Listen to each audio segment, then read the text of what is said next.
A paz do Senhor, povo de Deus. Hoje, segunda-feira, dia 25 do mês corrente, primeiro dia de trabalho da semana, vamos para mais um devocional de todas as manhãs da família Adeluz.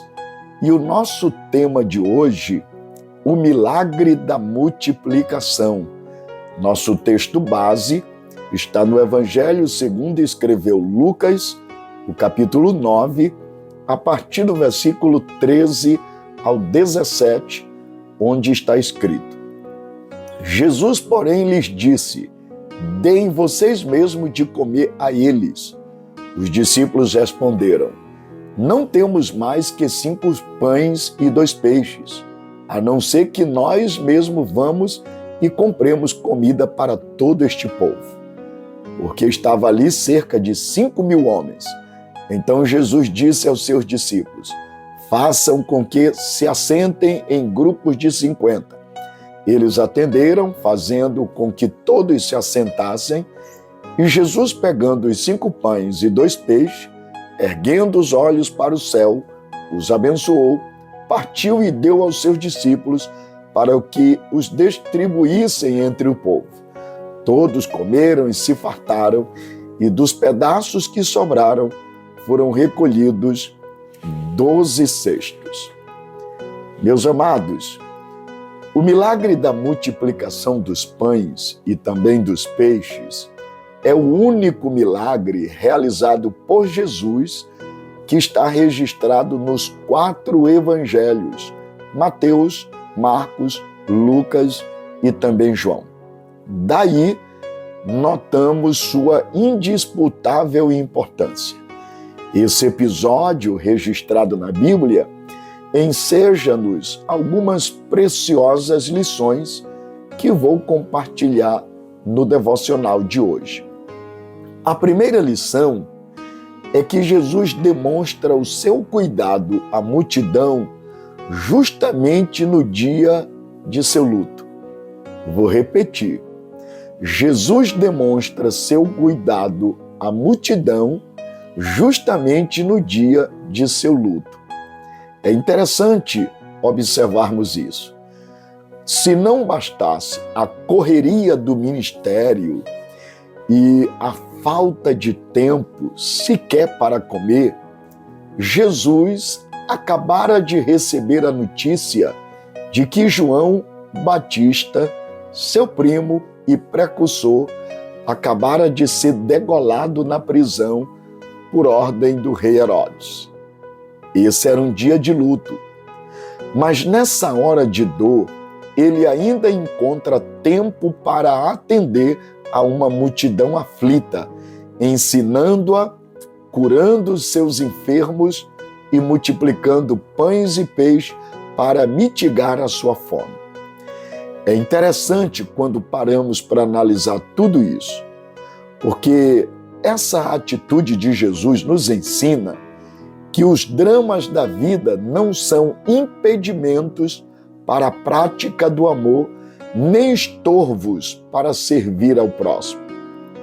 Mesmo em momentos difíceis da vida, em horas de densas trevas, em momentos de grande aflição, se soubermos agir coerentemente com o Evangelho, exercendo a maturidade que o Espírito de Deus, por meio do Evangelho, nos proporciona, somos capazes de utilizar os dramas da vida como uma oportunidade para a prática do amor e também uma demonstração de cuidado ao próximo. Que lição profunda! Jesus está em um dia de luto.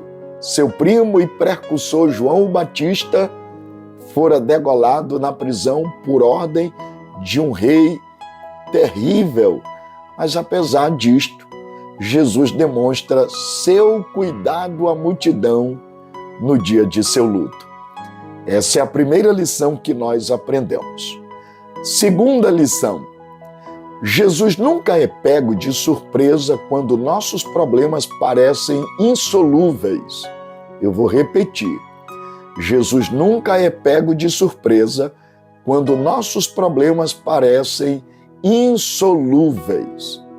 É interessante parar para avaliar isto. Quando Jesus viu a multidão faminta naquele deserto, já sabia o que estava para fazer. Isso aponta que nossos problemas não o tomam de surpresa. Nossas necessidades não esgotam os recursos de Jesus. Nossos impossíveis não colocam limites no poder de Cristo. Antes de enfrentarmos nossos dramas, Ele, Cristo, já os conhece e já sabe o que vai fazer para resolvê-los. Precisamos lembrar, Cristo não é um homem qualquer, é o Deus encarnado. Ele sabe tudo, Ele conhece tudo.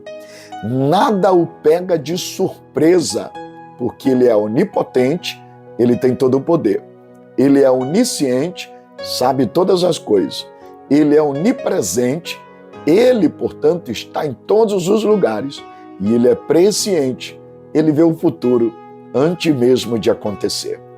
Portanto, não se desespere, não fique angustiado diante de problemas possíveis que possam surgir surpreendentemente na sua vida ao longo da caminhada. Você e eu, nós podemos ser surpreendidos, mas Deus não. Nunca é surpreendido, porque Ele é o Senhor da história e governa todas as coisas. Esta é a segunda lição. Em terceiro lugar, nós aprendemos com esse milagre que Jesus, mesmo sendo onipotente, realiza seus prodígios a partir do que temos e não daquilo que não temos. Eu vou repetir. Jesus, mesmo sendo onipotente, realiza seus prodígios a partir do que temos e não daquilo que não temos. É interessante. Como Filipe era de Betsaida e eles estavam na região de Betsaida, Jesus perguntou a ele, onde compraria um pão para tanta gente? Filipe julgou a solução do problema para frente, dizendo a Jesus que precisariam trabalhar 200 dias para conseguirem dinheiro suficiente para alimentar tanta gente, 5.000 pessoas. André, por sua vez, apresentou a Jesus um menino que tinha consigo 5 pães de cevada e 2 peixinhos. Mas diante da escassez desse orçamento para uma demanda tão grande, logo expressou sua opinião. Mas o que é isso para tanta gente? Foi o que disse André. Jesus, que criou o universo sem matéria pré-existente, multiplicou o que tinha em mão. O pouco que temos nas mãos de Jesus pode alimentar multidões. O que nos é impossível torna-se realidade nas mãos de Jesus. Portanto, não existe impossível para Deus. Nada é impossível a Cristo. Jesus, mesmo sendo onipotente, realiza seus prodígios a partir daquilo que temos e não daquilo que não temos. Querido irmão, querida irmã, não importa o que você tem, ainda que seja pouco, médio ou muito, quando Deus resolver fazer o milagre, Ele usa o que tem. Por isso, deposite sua fé e sua confiança em Deus e não se desespere. Que lição extraordinária! Mas em quarto lugar, Jesus faz o milagre da multiplicação, mas a distribuição deve ser realizada pelos seus discípulos. Esta é a quarta lição. Interessante, o pão alimenta o povo, esse pão vem de Jesus, mas a entrega desse pão ao povo passa pela mão dos seus discípulos. Só Jesus tem pão com fartura, mas quem deve distribuir esse pão aos famintos somos nós. Eu vou repetir, só Jesus tem pão com fartura, mas quem deve distribuir esse pão aos famintos somos nós. Cabe-nos alimentar as multidões com o pão que recebemos das mãos de Jesus. Ele é o pão da vida. Só Ele pode saciar para sempre a fome espiritual das multidões. Nosso papel não é multiplicar os pães, mas distribuí-lo, compartilhando o Evangelho da graça de Deus. Que lição fantástica! Mas em quinto lugar, esse milagre da multiplicação nos ensina que Jesus multiplica o pouco que temos, mas não permite desperdício do que sorbeja. Vou repetir. Jesus multiplica o pouco que temos, mas não permite que desperdício haja daquilo que sobeja. Não é porque temos pão com fartura que temos o direito de desperdiçar o que sobra.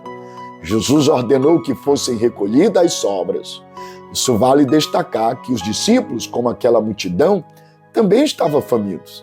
Estavam o dia todo em um lugar deserto. Então, ao recolherem o que sobejara, descobriram que sobraram 12 cestos de pães, ou seja, um cesto para cada discípulo. Como o alimento era o salário dos trabalhadores, conforme está lá em Mateus 10:10, Jesus está mostrando que nunca faltará provisão para aqueles que se dedicam ao seu trabalho. E por quê? Ele cuida, ele provê, ele nutre, ele é aquele que tem o controle de todas as coisas. Mas, em sexto e último lugar, Jesus não apenas supriu as necessidades imediatas da multidão, mas também se compadeceu dela como ovelhas sem pastor. Eu vou repetir. A sexta lição, Jesus não apenas supriu as necessidades imediatas da multidão, mas também se compadeceu dela como ovelhas sem pastor. Para Jesus, a motivação precede a ação. Não basta fazer, é preciso fazer com a motivação certa. Porque Jesus se compadeceu da multidão, mesmo estando de luto e exausto. Ele ensinou, curou e alimentou a multidão, porque se compadeceu dela e de nós. Aliás, desceu do céu, foi moído como trigo na cruz, para ser o pão nutritivo que alimenta nossa alma para sempre. Portanto, querido irmão, que essas lições façam parte da sua vida, no seu dia a dia, e no decorrer desta semana, você saiba que você não só é receptáculo da graça de Deus, mas é canal de bênção para abençoar a vida dos outros. Que Deus te abençoe e até amanhã em o nosso próximo devocional.